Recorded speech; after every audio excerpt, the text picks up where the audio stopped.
What's up, everyone? Welcome back to if you watched the first episode, welcome back to the Nickla Group podcast, where we are going to be talking about current events, news, developments, updates with Northwest Indiana, with some real estate within there. And coming soon, we're going to be talking to some cool people in the region that are just doing cool stuff. I'm here with Mitch Rodruck. Mitchell. How's it going, everybody? Thanks for tuning back in, assuming that you watched episode 1. If not, welcome. Again, ultimately, what we're trying to do is just talk about what's happening in the region, cool things, positive things that are happening in the area, discuss them. You know, our background is real estate, so there will be some real estate conversations in there naturally, talk about what's going on in the real estate market, and hopefully bring some value to the region. And like you said, in time, we're going to be interviewing and talking to a lot of cool people in the area that are just doing awesome things for our community. You know, we're both us two and you know, most of our team, we're all born and raised here in Northwest Indiana. We have a huge love for it. So ultimately, the goal is just to talk to people from the region and share what's going on, because there's a lot of very positive, awesome things happening in the area, and that's basically what we're doing. So want to share, we'll kind of go over we got a couple stories to go through and try to keep it to where we're not taking too much of everyone's time. I mean, I think we're ideally going to that, 20-30 minute range? Yeah, right around there. Everyone's got, you know, they got the Rogans to listen to and all these other podcasts that are 2, 3, 4 hours. You know, if you're whatever, there's so many podcasts out there, so hopefully we can just bring value in a short period of time. I don't know. Yeah, I think that's spot on. Where you're definitely not trying to compete with Joe Rogan and Patrick Bet-David. Get that up there, dude. Get that a little closer we to you. Getting bad levels? No, you just gotta, you know, I don't want me screaming at the up people. On this thing real quick. All right. You don't want me screaming at everyone. No, I hear you. Anyway, go ahead. So yeah, back to the content. Yeah, we definitely don't want to put out like 3-hour-long podcasts. We just want to bring value to you in a short form. And then if you have anything that you want us to talk about, or if you have a business you're starting, hit us up. I mean, You can find us. We're pretty easy to find on the internet. And I'm sure Noah will figure out a way to get people access to this. But as time goes on too, the game plan is going to be to go live with these, so that way it can be interacting, and you know, you guys can comment on the conversations that are being had. We can call people in, things like that.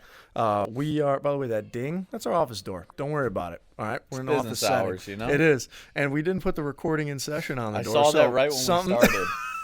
We're gonna have to get that up there. All right, let's start with a couple. We got a couple stories to go over today. Just kind of go through the line and then we'll dive in. So first is Valparaiso's downtown districts and their zoning of what they're doing downtown Valpo. Next, we got Winfield looking to put in at Grand Ridge Development, which is a Providence development, looking at potentially adding a new development there. We got an update with the University of Chicago Micro Hospital. Pequeño. 129,000 square foot micro hospital on 47 acres of land. Not a big deal. Real small. But we did it. We talked about that on episode 1. We're going to go into that a little bit further. They had an update. Zillow reports an $800 million loss in 2021.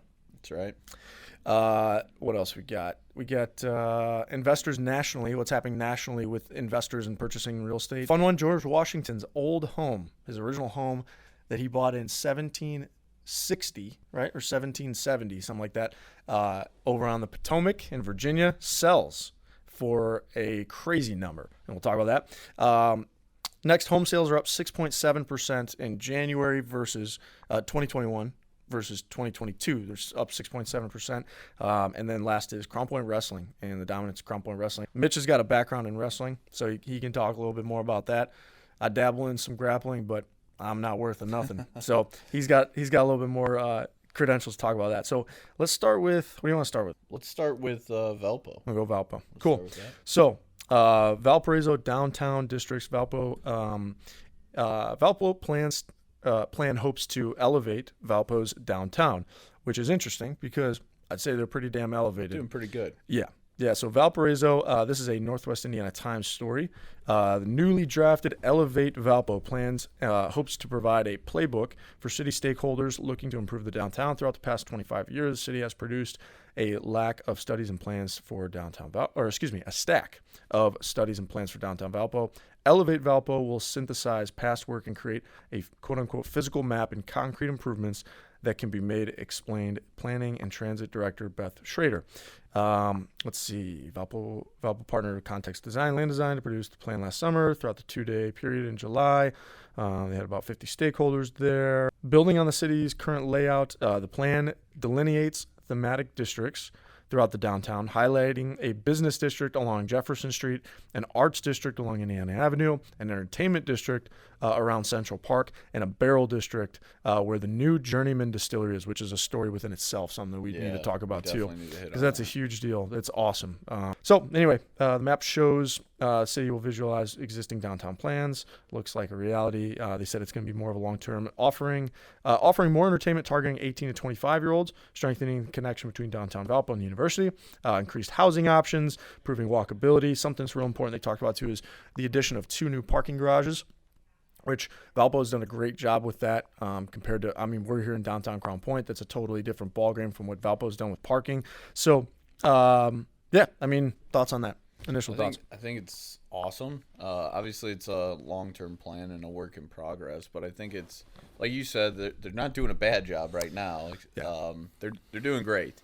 I like what's going on in downtown Valpo, and I think it's good to have a plan to know where you want to go in the future, and this is going to change. It's going to develop, and there's going to be alterations done to it. But I think what they got laid out there makes a lot of sense, and really lends itself to where they want to go. It's awesome because like we were talking about, Valpo's done a phenomenal job over the last 5 to 8 years, 10 years of what they've done with downtown. I go out there at times just to work because I love it, right? Yeah. We work mostly out of our Crown Point office, but I love going to our Valpo office and not even hanging out in Valpo office. I'll go some random spot. They've just done such a good job there. And when I saw the article, I'm like, what I love to see is that they've already crushed it, and now they want to take it to an even another level. Yeah. And as someone from Crown Point, I spent, my mom lived in Valpo, my dad lived in Crown Point, so I spent half my life back and forth, but the majority of my life was in Crown Point. And yes, I have a bias to downtown Crown Point because I went to school here. I'm from here. Yeah. And again, I think Crown Point is doing a lot. There's a lot here happening, but Valpo started it earlier, did a great job, and now they're just trying to make it even better. And when you look at it, I love the fact that they're saying this business district, entertainment district, arts district, and a barrel district. Like, you kind of hit it all. Like, you got people who want to be in business, right? You got the entertainment section, like you said, for maybe the younger people, or just in general, people who just want to go out and I'm interested to see what's going to go up there, right? Are they going to have, what type of stuff is going to happen, right? The arts district, like, are you going to have theater? You're going to have places to go view, like, what's that going to be like? Because that hits a different niche too. Yeah. And then all the way down southwesternly, we got the barrel district for all the degenerates out there just trying to drink some whiskey. That's right. So nothing wrong with that. Nothing wrong with that. And I love how they're planning out, adding more parking garages. I just think they're doing the right things to continue to grow. They've done such a great job with that. It's hard to argue that at this point that they know what they're doing. They know what they're doing. They definitely do. And to improve it even more so is just awesome. I don't know. Of course, there's going to be people that don't like any sort of new development and changes. Mm-hmm. But at the end of the day, anytime I see that, it's usually people, and I think the same thing. Anytime I see something new where I'm from, it's like, naturally the inclination is like, well, I don't want that to change. I don't want things to change. Yeah, like the way it is. Yeah, but at the end of the day, our generation likes, and younger people, like we have young families. I would go to Valpo for entertainment district, art district, right? Yeah. Like, I love that concept. So I think it hits a lot more with what our generation is looking to do which is go out and do things. Yeah. Right. I love that they are looking ahead and planning for their growth with the infrastructure as well. Mm-hmm. Specifically, I almost had a stroke there talking about the parking garages. They're adding 2 new parking garages, they said? Yeah.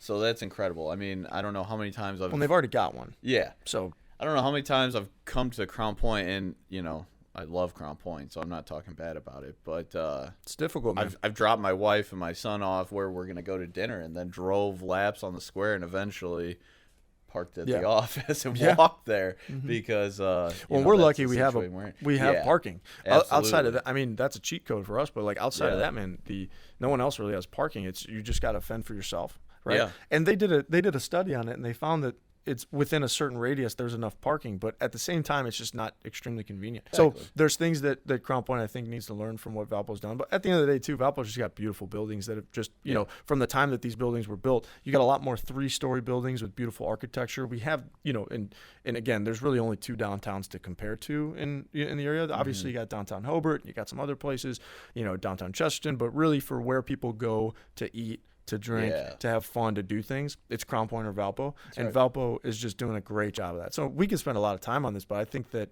I mean, I love it. And especially for, I mean, Noah, you're in school there, right? I mean, it's pretty awesome. That's the original thought I was thinking.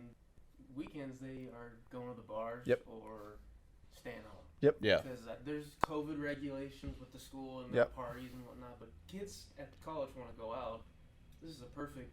It's awesome. Yeah, it really lends itself to that bar scene. Yeah, sure. and it's helping. Anyway, I think it's good. Rising tide lifts all ships. So if Valpo does the right thing, then it's going to bring more residents to Chesterton. It's going to bring more residents to LaPorte and Michigan City and stuff like that. So it's good for the whole surrounding area. Yeah, 100%.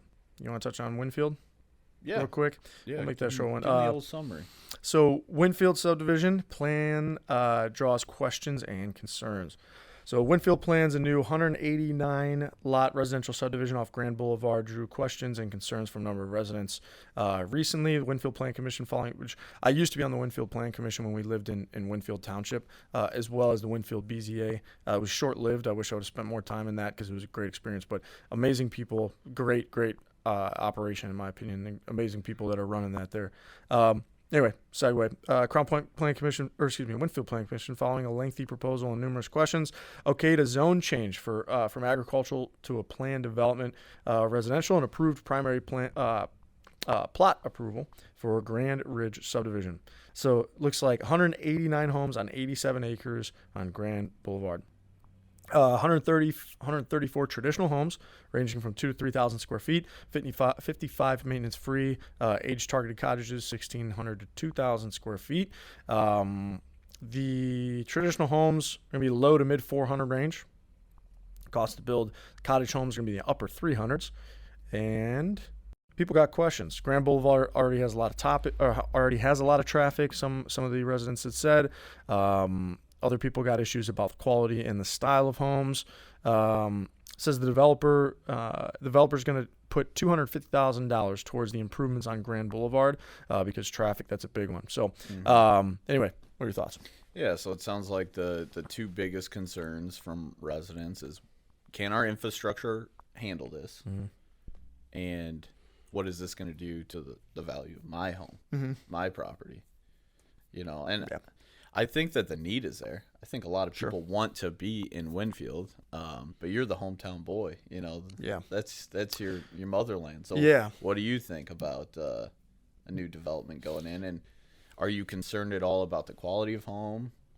Well, so the thing is, when you look at the price points, and it fits, right? So Winfield's one of the top 2 to 4 every year with top average home sale numbers. So it's got a great average home sale.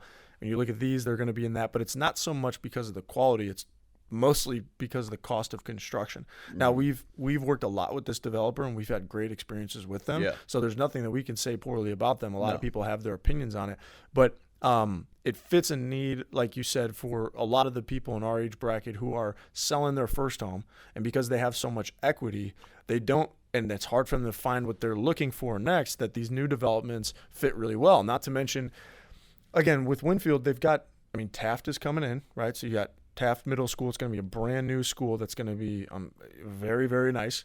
So in the process of putting a brand new school that's going to look gorgeous and that's going to attract more people. Everything else, Winfield Elementary went through a remodel and renovation. They're still kind of busting out the seams.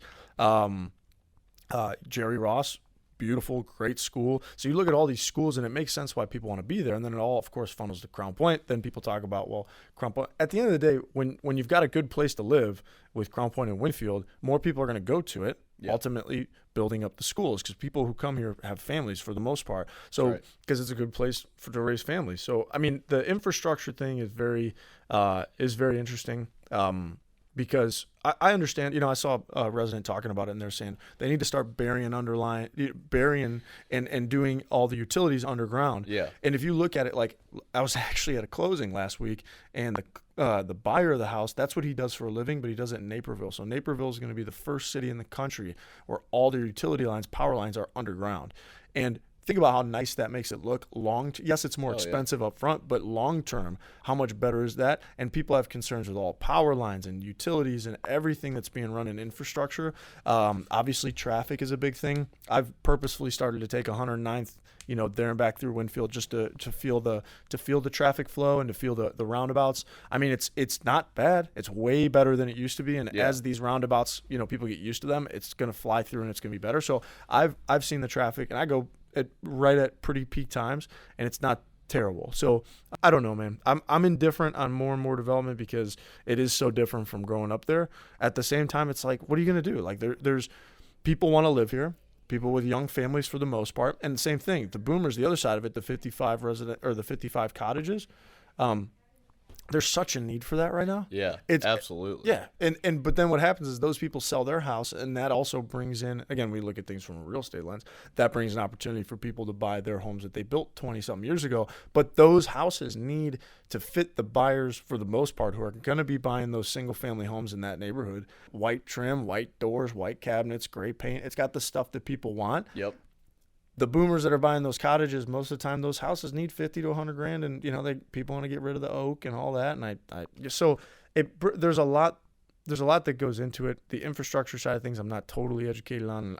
I'm sure Winfield wouldn't be approving something if they didn't know that they couldn't take it. And I know the people there; they're good friends of mine. They are doing a phenomenal job of storm sewers and storm, like all that stuff, and sewer systems and utilities. They're doing a great job with that. They got a good group there. So, I mean, I don't think they would be approving something if they didn't. And I know for sure, like when Althoff came in and they wanted to put a new development in, they hit them hard with, hey, the quality of this needs to be different than what else you've done. So, which was really cool. They made them come back and say, if you're going to build here, it needs to be at a certain standard, because Winfield has that standard. So there's a lot more developments than just this one going in Winfield right now.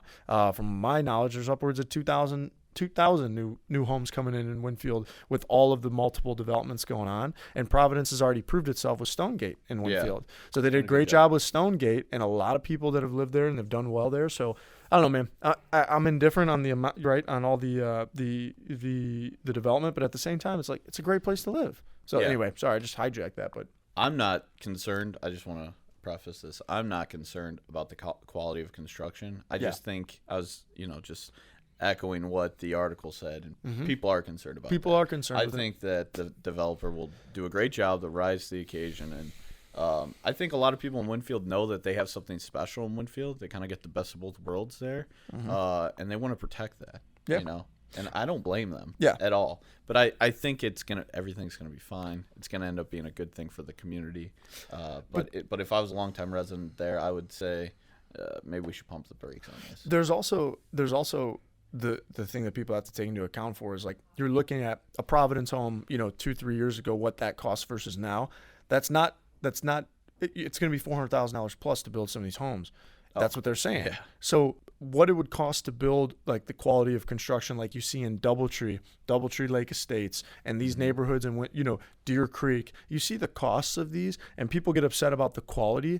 But at the end of the day, what do you expect young families to do? Do you expect them to build a 3-bedroom, 2-bathroom, 1,600 square foot house because it's really quality? Or are they going to go 4-bed, 2.5 bath, 2,400 square foot, and they can afford it, but maybe it's not, all brick exterior and real wood solid doors? Our generation doesn't really give a crap about that. No. We need the space, we need the style, and we want that, but the cost of that, I mean, what is in Doubletree Estates, gorgeous neighborhood, but what's in there, the cost to rebuild those homes, you can't even get in there for $600,000 if you're lucky. Like, you're talking $7-8 to $1 million. What type of young family that needs 4 bedrooms because they got 2 kids and they need a home office is going to be able to do that? There's such a big need for that. So I think people need to take that into account, that are more in the older realm of, well, these are not quality homes. Yeah, but what are you going to do? Like, what do you want me to do? What do you want me to do? I got 2 kids. I got this. I got that. that. I need to work from home. I need this. Like, it fits the need, and that's why Providence and Althoff and these builders, they fill that need that is such a huge space right now. So I don't know. At the end of the day, if you're upset with the quality, I understand, but when you were able to build that quality house 20 years ago, might have been 400,000. Now it's 7 or 8. It's just different. It's just totally different. Yeah. So anyway, well, I digress. We could. I think there's a huge need from it. I think it's gonna be good. Yeah, I definitely spend way too much time. It's something that's close to home for you. So. Let's do the U Chicago update real quick. We talked about it last time, but basically, University of Chicago came back to the board plan commission for Crown Point. Simply put, they got the zoning appeals for a special use variance to operate a hospital in a B3 district in November, and basically now University of Chicago has updated their plan. It went from 115,000 square feet to 129,000 square feet, and this is a 47-acre development, 109 to 65. Huge deal for Crown Point and for Winfield, just bringing premium quality care from the University of Chicago in the area. Again, we talked about it. We don't need to go into it, but they did update it, and it looks like an even better, cooler, nicer design. I mean, dude, just think about getting on and off I-65 and seeing a building like that and knowing it's University of Chicago. Only going to increase the value in the area around here, and it's only going to bring better offices, restaurants, other things that are going to go around that at that corridor. So anyway, I don't know if you got something on that. The only thing that you didn't point out that is cool about that article is there's a section in there, Noah, about the amount of residents of Northwest Indiana that either work at the University of Chicago and commute, and also the amount of patients that commute from this area right there. Mm-hmm. So it says 15% of the residents in Northwest Indiana are leaving the area for health care needs. 20% of those are for cancer. So just to have something in our area where, you know, if you have cancer, the last thing you need to think about is your commute to your treatment. Right. You know, Jesus, I couldn't imagine, like, that's for sure, man. You're going through so much, your family's going through so much, like, it just is really cool. Yeah. It's really cool that they're doing that. Well, and they said 10% of University of Chicago's medical employees already come from Northwest Indiana. So I mean, that huge need there. So it's I don't know. There are good things there, I think, all around. It's a win for sure. Let's go to what do you think? You want to go Zillow, investors buying single family houses? Yeah, let's talk about which one?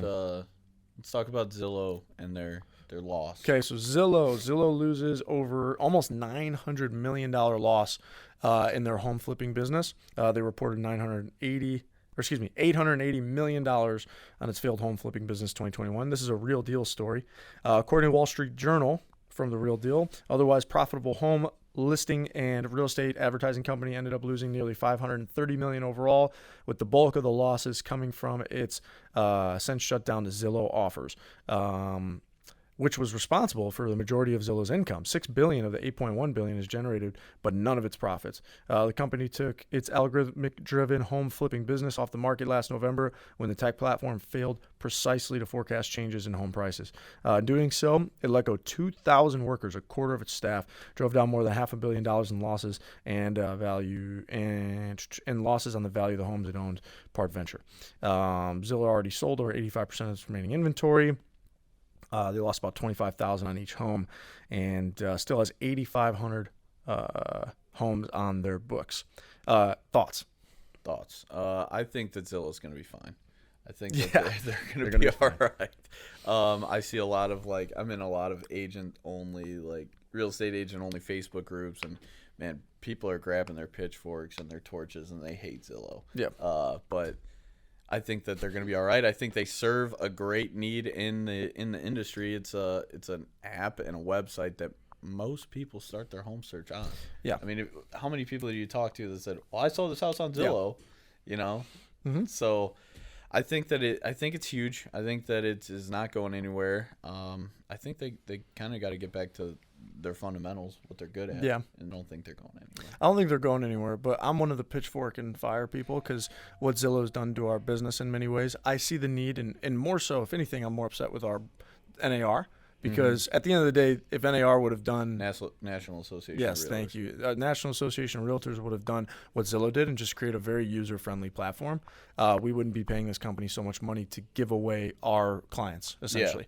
Yeah. But Zillow was smart, and it's a great idea. I just hate what it's done, to our industry in ways. But at the same time, that's capitalism, right? They That's right. found something that was a need and they filled it, and they provide a lot of value for people searching for homes, and selling homes. So they provide a lot of value. I'm just one of those agents that I really wish that NAR would have done something in the beginning, so Zillow would have never happened. But it is what it is. They're here. And it is what it is. So we adapt. But I kind of blows my mind that they were able to lose this much and the highest appreciating period in history of real estate. Mm-hmm. Like what? Something to keep in mind too. If they were evaluating homes and purchasing, yes, we could purchase at this price and then renovate and flip for this price, and they lost $25,000 per house doing so. Stop listening to Zestimates, for the love of God. These PSA. Don't listen to your Zestimates. Now, by the way, sometimes it's wrong, or sometimes it's right. Sometimes it's right. Sometimes Both it's close. Both are true statements. Both are true statements. The man doesn't lie. But Zillow's an algorithm in San Francisco. They don't know what your house in Chesterton, Indiana is worth. Yeah. Like, here, I got something. If you wonder what your house is worth in Chesterton, Indiana, shameless plug. Shameless plug. Shameless Anywhere plug. in the Northwest Indiana area. Call Mitch Rodra. Let me know. Yeah, I'm here. Here for you. Anyway, I'll tell you. That's a good segue there. Yeah. Another thing I want to add on that before we move on is one thing that really frustrates me about this story is one of their C-suite employees. I don't want to misquote the wrong person here, but they said that we are a company that takes big swings. We swing for the fence, and we're going to keep doing so. In this little experiment that they ran, they had to fire 2,000 employees. When you're that big and you're providing, you have a huge accountability to provide for your employees as an employer. And I don't think you can take those big swings. From a moral standpoint, I personally would not take those big swings. If I knew, all right, we're swinging for the fence, but if we fall short, then we're going to have to lay off 2,000 people. That's tough call. Clearly, their projections were so far off. It's wild. I just don't know how. I don't understand how they lost so much money in the largest appreciating real estate year ever. They just must have been so overpaying for the properties in the beginning and completely over budgeting on expense, or just going so high on their expenses for renovations. Yeah, I just don't understand how you could do that. Kind of seems like they were trying to cook the books a little bit. I would have to look at the books and see. I'd be very interested to see where most of those losses came from. It'd be good to talk about, but. Yeah, I don't want to get into that. Yeah. Let's move on. Yeah, but legally. But interesting time. My sum up is really these are the people that give you the value in your home. Just talk. I mean, again, that's obviously our business, but talk to your real estate agent about that. The value of your home is not based on an algorithm in San Francisco. They don't know what Portage, Indiana is. Talk locally. My opinion. Next, let's go to George Washington. George Washington's home. This is a real deal story. George Washington, Washington Commanders owner, unmasked as buyers of D.C. area's most expensive mansion. Commander-in-Chief, meet the chief of the Commanders, the mystery owner of a Mount Vernon mansion, built on land once owned by founding father George Washington. His NFL team owner Dan Snyder, who plunked down $48 million in cash for the house. Snyder, who owns the christened Washington Commanders, formerly the Washington football team, and before that, something else, as the real deal says. I don't know if we can say that anymore. Had long rumored to be the buyer of the home. Long story short, it fronts on the Potomac.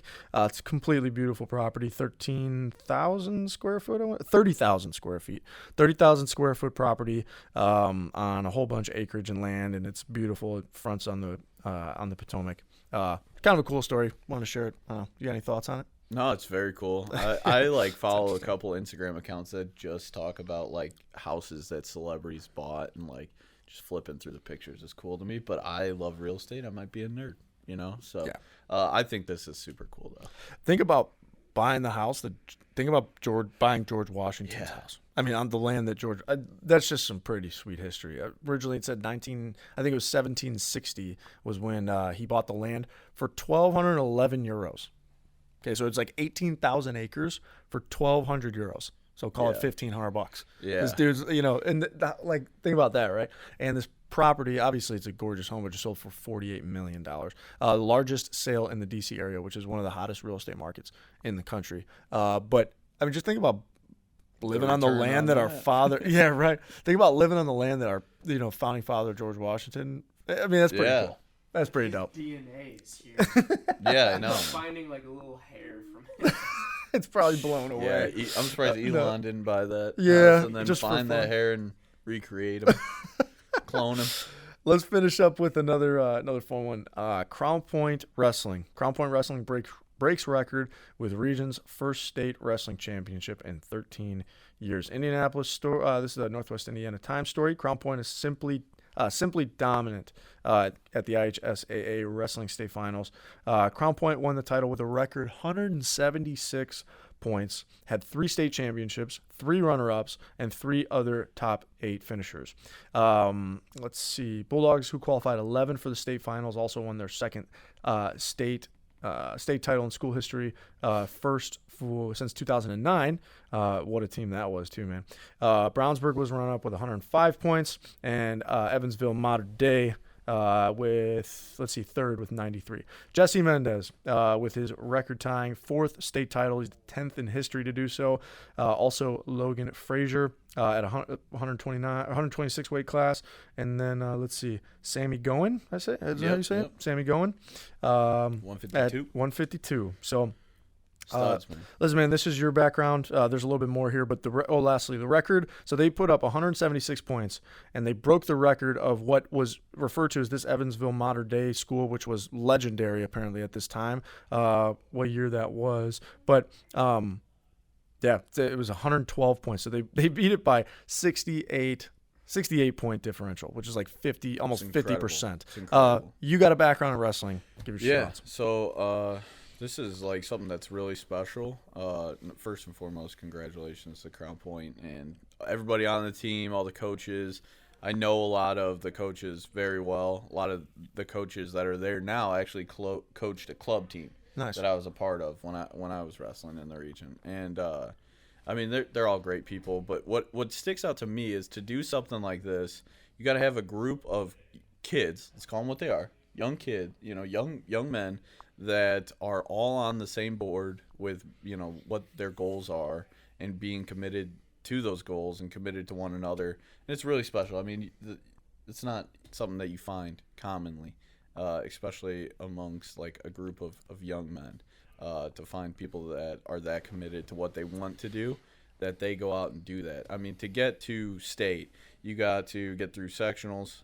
First, you got to get through a whole season. You got to get through sectionals, regionals, semi-state, and state. Along the way, you got to make weight for each one of those. State's 2-day tournament, you got to make weight twice.